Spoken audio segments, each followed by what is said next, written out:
Pada era modernisasi ini, perkembangan teknologi kian pesat telah memberi impak negatif dan positif terhadap kehidupan remaja dan kanak-kanak.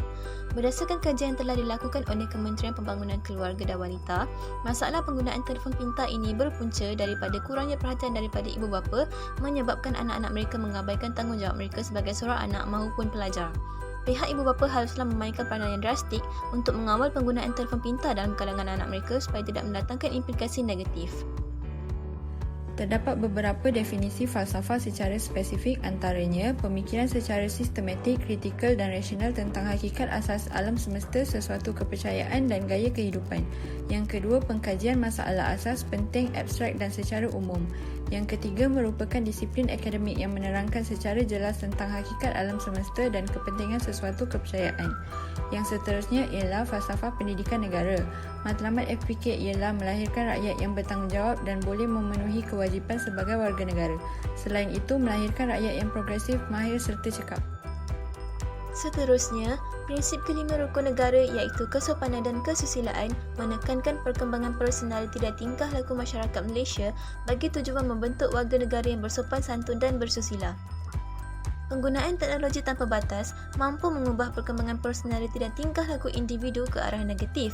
Tambahan lagi boleh menghilangkan sifat rasional dalam diri seseorang. Ini kerana individu yang menggunakan teknologi tanpa had akan cenderung untuk tidak berdisiplin dan tidak bermoral tinggi, justru tidak dapat mewujudkan sebuah masyarakat yang harmoni. Kemudian, konsep Jerry ataupun konsep jasmani, emosi, rohani dan intelek. Jasmani menerangkan remaja dan kanak-kanak harus diberi kesedaran tentang kepentingan kesihatan fizikal bagi membolehkan mereka mengembangkan bakat, kemahiran, manipulatif dan sosial. Antara kesan tiada galakan aspek jasmani ialah penyakit kronik dan kurang komunikasi. Seterusnya, emosi. Emosi ditakrifkan sebagai satu keadaan yang melibatkan perubahan proses fisiologi, diri dan psikologi.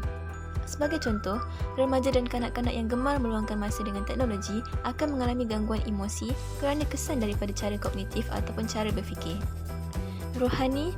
Remaja dan kanak-kanak perlu dididik dari awal tentang aspek rohani kerana ia perkara yang melibatkan akal, nafsu, jiwa dan roh serta yang berkaitan dengan praktik atau amalan agama. Sebagai contoh, mendahulukan amalan berbanding perkara lain serta melakukan sesuatu dengan melibatkan akal fikiran. Kemudian intelek. Intelek adalah kemampuan mental dalam menghuraikan sesuatu perkara. Sebagai contoh, remaja dan kanak-kanak yang memiliki intelektual akan menyelesaikan persoalan dalam waktu singkat, memahami masalah dengan lebih cermat dan bertindak cepat. Punca gadget menjadi kesan negatif terhadap kanak-kanak dan remaja di Malaysia. Punca yang pertama ialah had masa, yang kedua tekanan sosial, yang ketiga kesibukan ibu bapa dan yang terakhir ialah komunikasi dan interaksi. Mari saya terangkan satu persatu. Had masa. Kebanyakan ibu bapa tidak menetapkan had masa untuk anak-anak bermain gadget. Apabila masa untuk bermain gadget tidak ditetapkan, ini boleh menyebabkan mereka leka dan ketagihan terhadap gadget. Yang kedua ialah tekanan sosial. Tekanan sosial juga merupakan penyebab utama bagi remaja. Pada usia mereka mudah terpengaruh dan mudah terdedah dengan keganasan seperti buli cyber, pornografi atau kegiatan skema.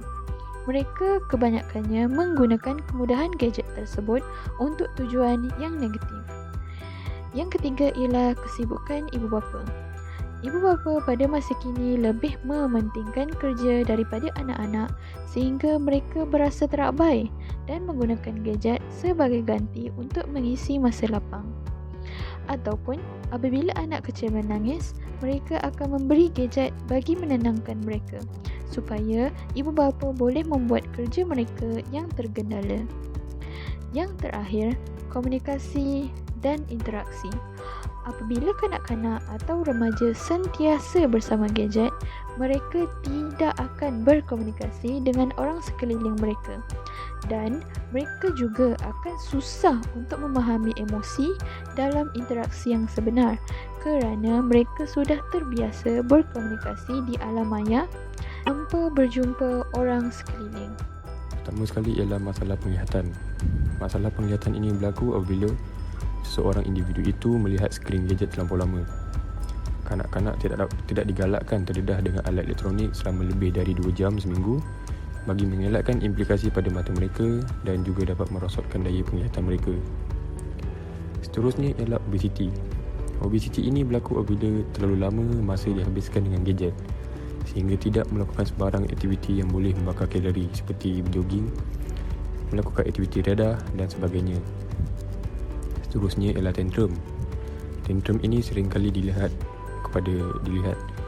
dalam kalangan kanak-kanak dan juga remaja di mana mereka menjadi agresif kerana terlalu lama menghadap gadget.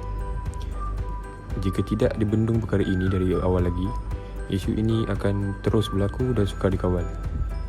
Akhir sekali ialah kurang tidur. Masalah ini berlaku apabila remaja dan kanak-kanak yang terlampau leka dengan gadget mereka biasanya akan tidur pada larut malam dan hal ini dapat menyebabkan mereka kurang tidur dan menjadi lesu pada keesokan harinya. Seterusnya kita pergi kepada kesan terhadap keluarga. Yang pertama ialah kurang komunikasi sama keluarga. Kanak-kanak dan juga remaja akan menghabiskan masa mereka berjam-jam dengan gadget mereka sehingga kurang berkomunikasi dengan keluarga. Hal ini juga dapat mengakibatkan mereka selesa untuk berkongsi masalah mereka di laman sosial berbanding keluarga mereka sendiri. Seterusnya ialah boleh berlakunya konflik antara ahli keluarga. Hal demikian kerana kanak-kanak akan mudah memberontak apabila mereka diganggu daripada bermain gadget mereka dan menyebabkan berlakunya konflik antara ibu bapa dan juga anak-anak. Masalah ini boleh dikaitkan dengan tantrum yang dibincangkan di dalam kesan terhadap individu sebentar tadi. Seterusnya kita ke pengabaian sikap tanggungjawab terhadap ibu bapa. Hal ini kerana anak-anak terlampau sibuk dengan gadget mereka sehingga tidak melakukan kerja rumah yang disuruh oleh ibu bapa mereka seperti mengemas pakaian, mengangkat pakaian dan juga sebagainya. Antara kesan terhadap masyarakat ialah kurang komunikasi secara fizikal. Remaja dan kanak-kanak akan sering berkomunikasi dengan masyarakat sekeliling mereka secara maya dan juga akan mengakibatkan kurangnya interaksi secara bersemuka ataupun interaksi sosial dalam kalangan remaja dan kanak-kanak. Apa yang kita dapat lihat pada masa kini ialah anak-anak dan juga remaja kurang berinteraksi dengan jiran-jiran mereka. Hal ini juga boleh mengakibatkan kurangnya semangat kejiranan dalam kehidupan berjiran. Akhir sekali ialah kesan terhadap negara.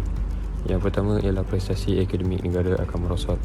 Hal ini dapat dilihat apabila remaja banyak menghabiskan masa mereka dengan gadget mereka sehingga melupakan tanggungjawab mereka sebagai seorang pelajar. Sebagai contoh, mereka tidak menyiapkan kerja sekolah yang telah diberikan oleh guru-guru mereka. Seterusnya, negara akan lambat membangun. Hal ini kerana remaja merupakan tonjang sebuah negara. Apabila mereka dewasa nanti, merekalah yang akan membentuk sebuah negara itu. Di sini kita dapat lihat bahawa betapa pentingnya peranan remaja dalam pembangunan negara. Berikut adalah cadangan cara menangani isu ini. Yang pertama ialah komunikasi antara ibu bapa dan anak. Ibu bapa perlu lebih peka dan sentiasa tegur akan kesalahan anak agar tidak memberi impak negatif terhadap tingkah laku.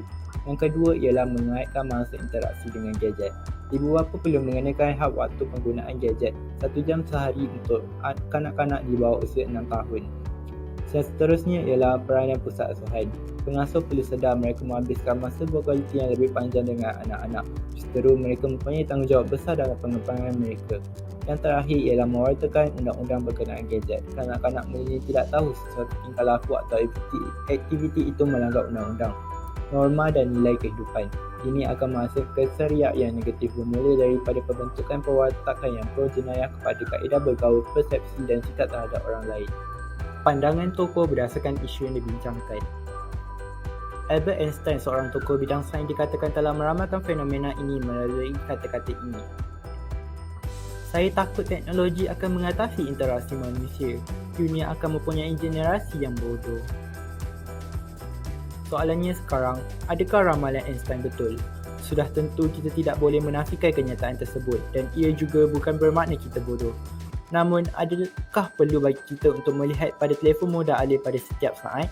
Ramai ahli sejarah mempertikaikan kenyataan Einstein ini, tapi secara realitinya, cuba lihat di sekeliling kita.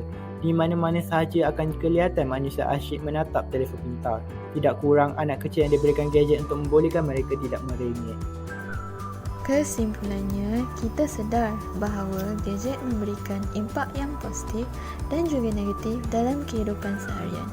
Sebagai pengguna gadget, kita mestilah menggunakannya dengan berpada-pada kerana perkara ini akan memakan diri kita sendiri jika tidak dimanfaatkan dengan betul. Semua pihak haruslah memainkan peranan dalam mencegah isu penggunaan gadget sebelum perkara ini menjadi lebih serius. Jika semua pihak bertanggungjawab, maka kita dapat mewujudkan insan yang lebih bermoral dan lebih bertata susila. Sekian, terima kasih.